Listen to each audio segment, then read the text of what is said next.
আগামী 12ই ফেব্রুয়ারি বাংলাদেশের জাতীয় নির্বাচন। আর নির্বাচনকে কেন্দ্র করে সারা দেশে নানান ধরনের ঘটনা ঘটতে পারে। আর সবচেয়ে বেশি আশ্চর্য লাগে যখন বাংলাদেশের 3টি জেলাকে নিয়ে খোদ যুক্তরাজ্যের মতন একটা রাষ্ট্র সতর্কতা জারি করে তার দেশের নাগরিকদের জন্য। হতে পারে এই 3টি জেলার যে কোনো একটা জেলার বাসিন্দা আপনি নিজেও ভিডিওটি শেয়ার করবেন। আগামী নির্বাচনকে কেন্দ্র করে পৃথিবীর প্রত্যেকটা দেশই যাদের এখানে বাংলাদেশের নাগরিক আছে, তো বিভিন্ন জেলার তথ্য উপাত্ত, ডেটা, মাঠ পর্যায়ের জরিপ বা বিভিন্ন রকম সবকিছু তারা কালেকশন করেন।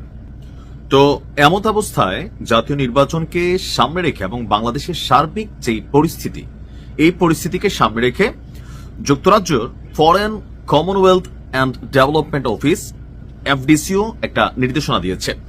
বলা হয়েছে আগামী 12ই ফেব্রুয়ারি বাংলাদেশের জাতীয় নির্বাচন অনুষ্ঠিত হবে। এজন্য 22 জানুয়ারি থেকে নির্বাচনী প্রচারণা শুরু হয়েছে। এ সময় বেশ কিছু এলাকায় জরুরি প্রয়োজন ছাড়া ভ্রমণের বিরুদ্ধে পরামর্শ দিয়েছে আপনার যুক্তরাজ্য। বলা হয়েছে পার্বত্য চট্টগ্রাম বরাবরই উত্তাল একটা জায়গা, বিশেষ করে গেল কয়েকদিন আগে সেখানে নানান ঘটনা ঘটেছে। এজন্য প্রথমেই পার্বত্য চট্টগ্রামে জরুরি প্রয়োজন ছাড়া ভ্রমণ করতে নিষেধ করা হয়েছে। তবে বাংলাদেশ সরকারের পক্ষ থেকে নয়, যুক্তরাজ্য সরকারের পক্ষ থেকে তার দেশের নাগরিককে। কেন? এর কারণ হিসেবে বলা হয়েছে এসব এলাকার প্রত্যন্ত অঞ্চলে সহিংসতা এবং অন্যান্য অপরাধমূলক কর্মকাণ্ড আপনার নিয়মিত সেখানে সংঘটিত হয়ে থাকে। আর এই এলাকাটি নিম্নলিখিত জেলাগুলো নিয়ে গঠিত। এগুলো হলো রাঙ্গামাটি, খাগড়াছড়ি, বান্দরবন। অর্থাৎ পার্বত্য চট্টগ্রামের এই 3 জেলার যারা বাসিন্দা আছেন নিজেরও সতর্ক থাকবেন। কেননা যুক্তরাজ্য যখন সতর্কতা জারি করতেছে হুট করে নিশ্চয় এটা না।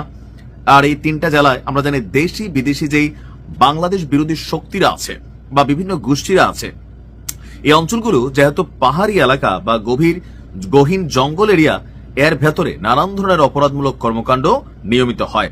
অপহরণ, গুম, খুন, ডাকাতি, নানান ধরনের অপরাধ হয়, যেখানে আইন শৃঙ্খলা বাহিনীও তাদের কাছে বিভিন্ন সময় অসহায় হয়ে পড়ে। সো যুক্তরাজ্যের নাগরিকদের জন্য আমাদের ভিডিওটা না, আমাদের ভিডিওটা হচ্ছে বাংলাদেশের যেসব নাগরিক এই 3টি জেলায় আপনারা বসবাস করছেন সেখানে ভ্রমণের ব্যাপারে একটু সতর্কতা থাকবেন। নিজেরা যারা বাসিন্দা আছেন তারাও সতর্কতা থাকবেন।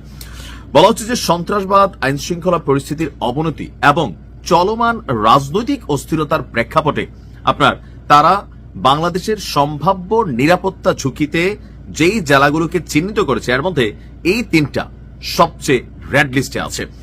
বলা হচ্ছে যে এই সময় সন্ত্রাসীরা হামলা চালানোর চেষ্টা করতে পারে এবং এসব হামলা নির্বিচারেই ঘটাতে পারে এবং বিদেশি নাগরিকদের যাতায়াতের স্থানও তাদের লক্ষ্য হতে পারে। টাকা পয়সা, যেহেতু বাংলাদেশ আইন শৃঙ্খলা পরিস্থিতি অনেকটাই অবনতি ঘটেছে এবং কি সিস্টেম ঠিকমতো এখানে ফাংশন করতে পারছে না।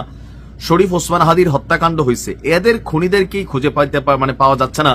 অস্ত্র লুট হয়েছে, এগুলো এখনো উদ্ধার করার কি বলা হয়েছে সম্ভব হচ্ছে না। তো সবকিছু মিলিয়ে একটা অস্থিতিশীল পরিবেশ বাংলাদেশে বিরাজ করছে। আর এই সম্পর্কে যুক্তরাজ্য তাদের রেড অ্যালার্ট জারি করেছে 3টি জেলার উপর। তা আমি মনে করি যারা আপনারা ওই এলাকাগুলোর মানুষ আছেন চোখ কান খোলা রাখবেন এবং আমরা সরকারি দৃষ্টি আকর্ষণ করব যেন ওই এলাকার বাসিন্দাদের জন্য সেখানের নিরাপত্তা আরো কঠিন করা হয়। ভালো থাকুন। আসসালামু আলাইকুম।